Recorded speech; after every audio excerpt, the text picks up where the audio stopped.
ہمیشہ کی طرح میرے ساتھ موجود ہیں اس سیگمنٹ میں صدیق جان اپنی بڑی خبر کے ساتھ۔ صدیق، کیا آپ کی بڑی خبر یقینی طور پہ آپ یہ جو NS-75 ڈسکا دھاندلی کیس میں جو بڑا فیصلہ آیا ہے اس حوالے سے بات کرنا چاہیں گے؟ جی مزید روشنی ڈالیے گا۔ جی بالکل، دونوں خبروں پر بات کریں گے۔ آج ہم نے سپریم کورٹ آف پاکستان کی بھی ہیئرنگ اٹینڈ کی اور اس سے پہلے الیکشن کمیشن آف پاکستان میں آج جو سماعت ہوئی اور پھر فیصلہ آیا اس کو بھی کور کیا ہے۔ سپریم کورٹ کی پہلے بات کر لیتے ہیں کہ سپریم کورٹ میں آج فیصلہ محفوظ ہو گیا ہے۔ اب وہ فیصلہ کسی بھی وقت سنا دیا جائے گا، کل بھی سنایا جا سکتا ہے، پرسوں بھی سنایا جا سکتا ہے، نیکسٹ ویک بھی یہ فیصلہ آ سکتا ہے۔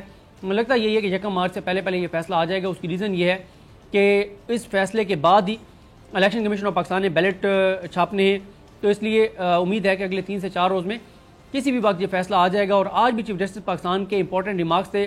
انہوں نے کہا سب یہ مانتے ہیں کہ سینٹ الیکشن میں دھاندلی ہوتی ہے، سب یہ مانتے ہیں خرید و فروخت ہوتی ہے، سب جماعتیں قراردادیں پاس کر چکی ہیں، سب الزامات لگا چکی ہیں، سب انکشافات کر چکی ہیں، لیکن بسم اللہ کرنے کو کوئی تیار نہیں ہے، کوئی اس میں اصلاحات کو تیار نہیں ہے، کوئی ترمیم کرنے کو تیار نہیں ہے، کوئی کرپشن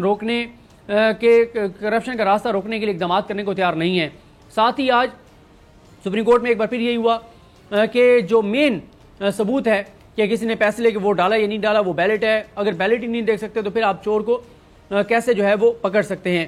آج سپریم کورٹ نے اس اعتراض کو تو مسترد کر دیا جو کہا جا رہا تھا کہ یہ ایک سیاسی نوعیت کا سوال ہے۔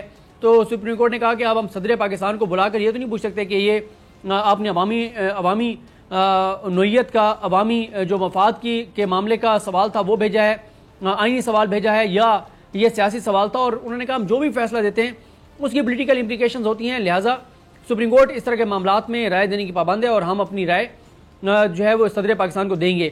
اب یہ فیصلہ محفوظ ہو گیا ہے، دیکھتے ہیں یہ فیصلہ کب آتا ہے۔ دوسری طرف NS-75 بہت بڑا فیصلہ، بہت بڑا قدم، بہت بڑا ایکشن حیران کن طور پر الیکشن کمیشن آف پاکستان نے لیا۔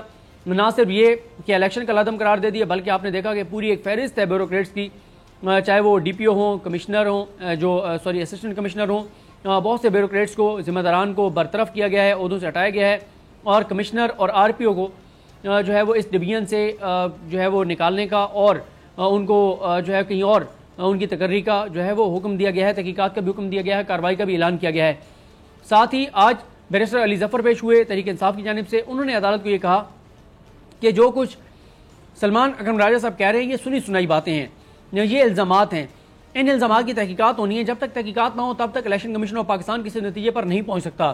انہوں نے کہا کہ یہ کہہ رہے ہیں کہ جو وہاں پر فائرنگ ہوتی رہی ہے، کس کو پتا کہ فائرنگ کرنے والے کون تھے؟ تحریک انصاف کے تھے، PMLN کے تھے۔ اور ساتھ ہی بیرسٹر علی ظفر صاحب نے کہا کہ یہ جب تک اس کی تحقیقات نہیں ہوتی ہیں، اگر آج الیکشن کمیشن آف پاکستان اس کا پورے حلقے کا الیکشن کا لازم کر دے گا، کل کو ہر امیدوار 8-10 جگہوں پہ فائرنگ کروائے گا، ویڈیوز بنا کے رکھ لے گا، الیکشن ہارے گا، ویڈیوز دکھا دے گا، کہے گا یہاں پہ تو بہت فائرنگ ہوئی ہے، بہت خوف راز تھا۔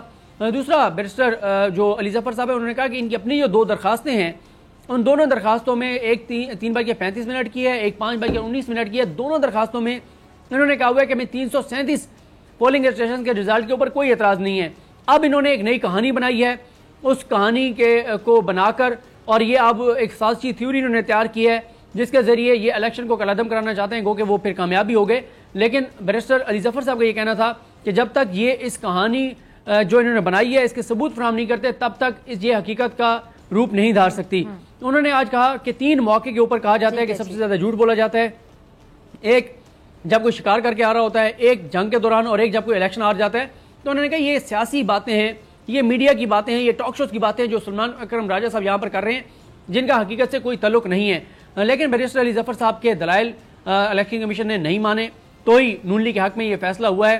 اب تحریک انصاف اس فیصلے کو سپریم کورٹ آف پاکستان میں چیلنج کرنے جا رہی ہے۔ سپریم کورٹ اس حوالے سے اس کیس کو سن کر فیصلہ کرے گی، لیکن دوسری طرف 18 مارچ کو اب پولنگ کا اعلان کر دیا گیا ہے۔ آپ ایک بار پھر دیکھیں گے کہ ڈسکا ہی فوکس رہے گا، گہما گہمی رہے گی، اور ساتھ ہی اگلے چند روز میں آپ دیکھیں گی کہ بڑے بڑے جو فیصلے ہیں اور وہ آنے ہیں، جیسے سپریم کورٹ آف پاکستان کا فیصلہ آئندہ کی سیاست کا تعین کرے گا۔ اور آج نون لیگ کی جانب سے جو فتح کا اعلان کیا گیا ہے، جو جشن منایا جا رہا ہے کہ دھاندلی جو ہے وہ ثابت ہو گئی ہے، اور جو ہے وہ ہمارا بیانیہ درست ثابت ہوا ہے، گو کہ آج کے الیکشن کا 2018 کے الیکشن سے کوئی موازنہ نہیں ہو سکتا۔ اور یہ بھی ہم نے دیکھا کہ فوج کے نہ ہونے کی وجہ سے 2 جانیں چلی گئیں، الیکشن پرامن نہیں ہوا، وہاں پہ وہاں پر جو کچھ ہوا، وہاں فائرنگ ہوئی، بدامنی ہوئی، یہ ساری چیزیں اس وجہ سے تھیں کیونکہ فوج اس الیکشن میں نہیں تھی، اور یہ پولیس ہی یہ الیکشن